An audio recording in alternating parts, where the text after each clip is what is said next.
Assalamualaikum warahmatullahi wabarakatuh. Perkenalkan, saya Wanda Sawitri. Di sini saya akan bahas materi yang pertama mencangkup apa sih itu gimnospermae beserta ciri-cirinya. Pada pembahasan sebelumnya sudah membahas tentang ruang lingkup tumbuhan berbiji. Jadi, tumbuhan berbiji atau disebut dengan spermatopita merupakan tumbuhan yang memiliki bagian disebut dengan biji. Tumbuhan berbiji ini dicirikan dengan adanya bunga atau disebut dengan antopita. Tumbuhan berbiji dibagi menjadi dua, yaitu tumbuhan berbiji tertutup atau disebut dengan angiospermae dan tumbuhan berbiji terbuka disebut dengan gimnospermae. Nah, gimnospermae ini berasal dari dua kata, yaitu yang pertama gimno atau disebut dengan terbuka atau telanjang, sedangkan spermae disebut dengan biji. Jadi, sudah jelas bahwa gimnospermae merupakan tumbuhan berbiji terbuka.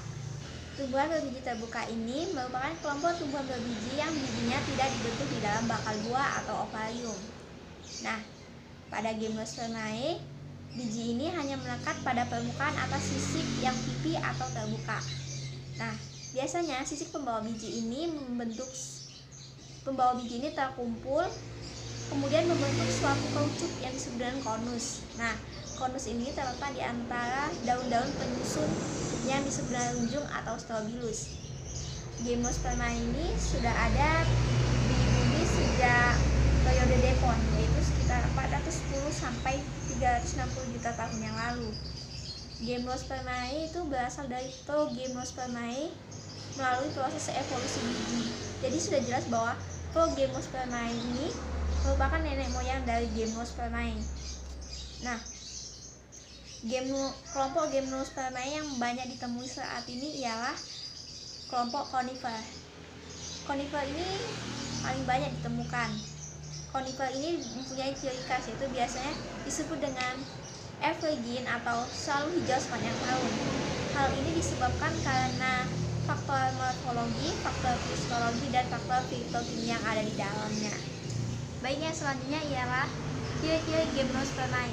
Nah, ciri utama gimnospermae ini ialah biji tidak dibentuk di dalam bakal buah. Ada ciri yang lain, yaitu yang pertama ialah biji tidak terlindungi oleh daun buah. Kemudian pada umumnya gimnospermae ini merupakan tumbuhan berkayu atau tumbuhan kayu dengan habitat yaitu berupa pohon yang tegak lurus tanpa cabang atau bercabang-cabang, kemudian semak atau badu.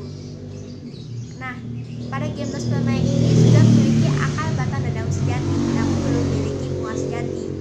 Selanjutnya yaitu akar dan batang pada gimnospermae ini telah berkambium sehingga dapat terus membesar dan melakukan pertumbuhan secara sekunder.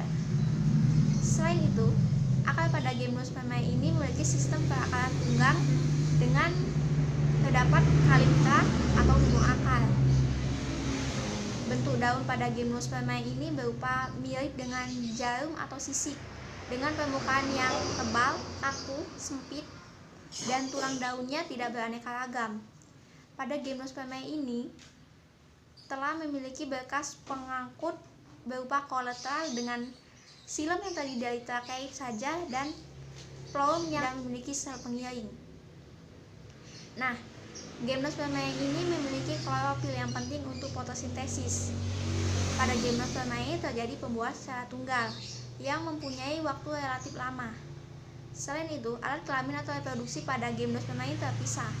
Serbuk sari terdapat pada strobilus jantan dan sel telur terdapat pada strobilus betina. Selain itu, sistem perkembangbiakan pada gimnospermae ini yang ciri khas yaitu terjadi melalui biji. Nah, biji tersebut dihasilkan oleh bunga. Biji terletak di dalam daun buah disebut dengan makrosporofil dan serbuk sari terletak di dalam mikrosporofil. Baik, sekian yang dapat saya sampaikan. Kurang lebihnya saya mohon maaf. Saya akhiri. Assalamualaikum warahmatullahi wabarakatuh.